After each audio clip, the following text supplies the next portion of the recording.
Great Expectations by Charles Dickens. Chapter 7, Part 2.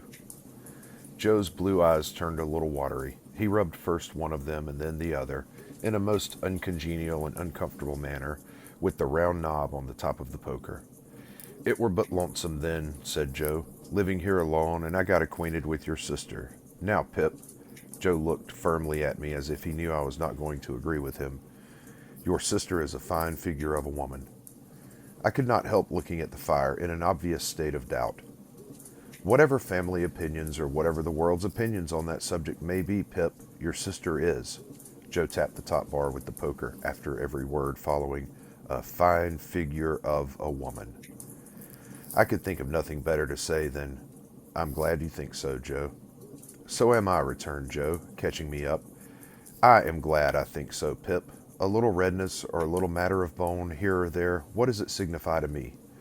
I sagaciously observed, if it didn't signify to him, to whom did it signify? "Certainly," assented Joe. "That's it, you're right, old chap. When I got acquainted with your sister, it were the talk how she was bringing you up by hand.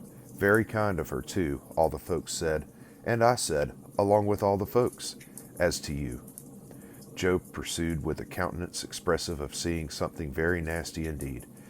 "If you could have been aware how small and flabby and mean you was, dear me, you'd have formed the most contemptible opinion of yourself." Not exactly relishing this, I said, "Never mind me, Joe." "But I did mind you, Pip," he returned with tender simplicity, "when I offered to your sister to keep company, and to be asked in church at such times as she was willing and ready to come to the forge. I said to her, 'And bring the poor little child. God bless the poor little child.' I said to your sister, 'There's room for him at the forge.'" I broke out crying and begging pardon and hugged Joe round the neck, who dropped the poker to hug me and to say, "Ever the best of friends, ain't us, Pip? Don't cry, old chap." When this little interruption was over, Joe resumed, "Well, you see, Pip, and here we are. That's about where it lights. Here we are. Now when you take me in hand in my learning, Pip, and I tell you beforehand I am awful dull, most awful dull, Mrs. Joe mustn't see too much of what we're up to. It must be done, as I may say, on the sly. And why on the sly? I'll tell you why, Pip." He had taken up the poker again, without which I doubt if he could have proceeded in his demonstration. "Your sister is given to government."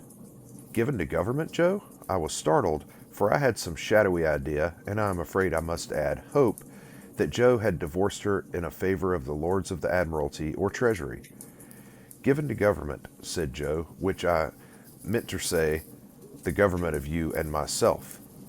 "Oh, and she ain't over partial to having scholars on the premises," Joe continued, "and in particular would not be over partial to my being a scholar, for fear as I might rise, like a sort of rebel, don't you see?" I was going to retort with an inquiry, and had got as far as "why," when Joe stopped me. "Stay a bit. I know what you're going to say, Pip. Stay a bit.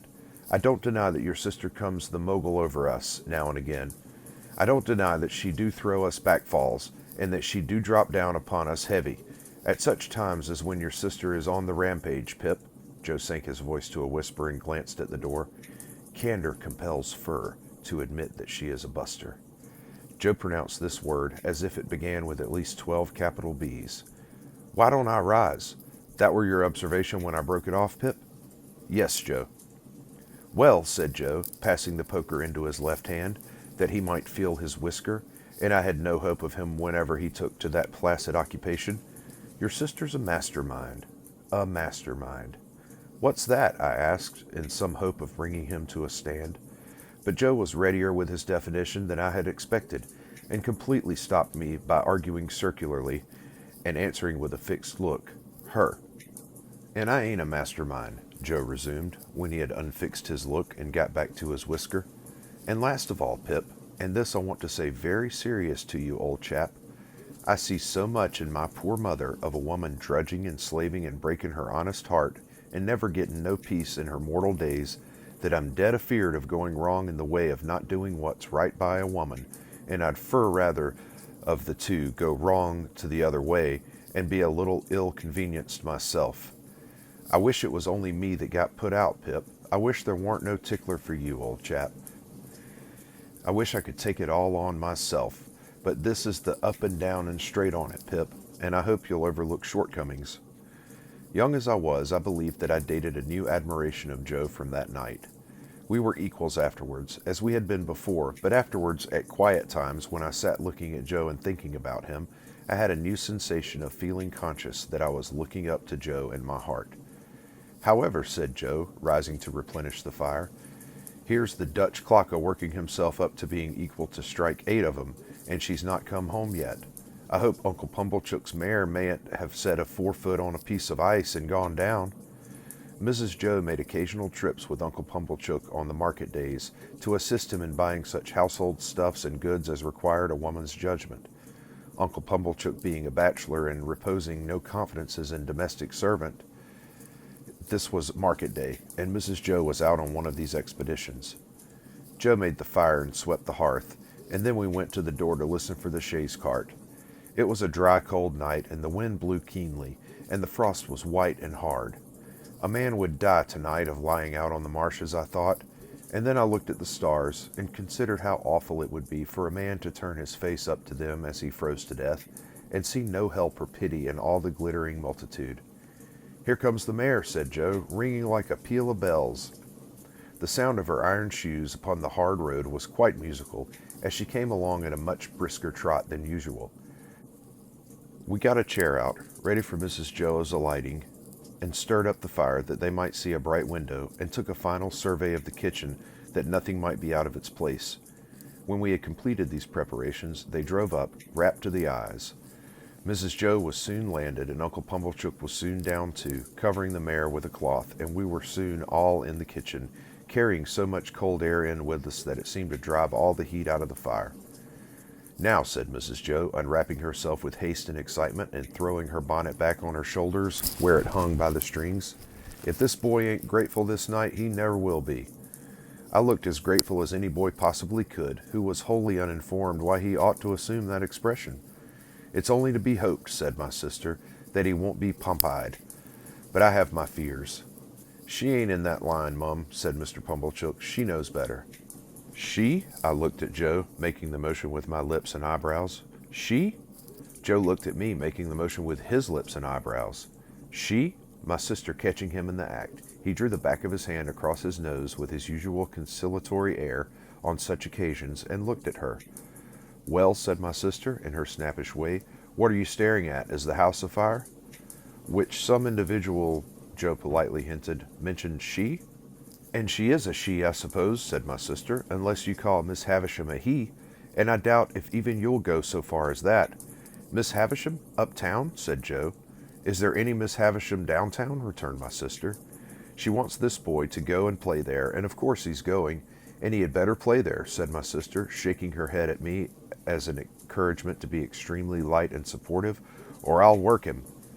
I had heard of Miss Havisham uptown. Everybody for miles around had heard of Miss Havisham uptown as an immensely rich and grim lady who lived in a large and dismal house barricaded against robbers, and who led a life of seclusion.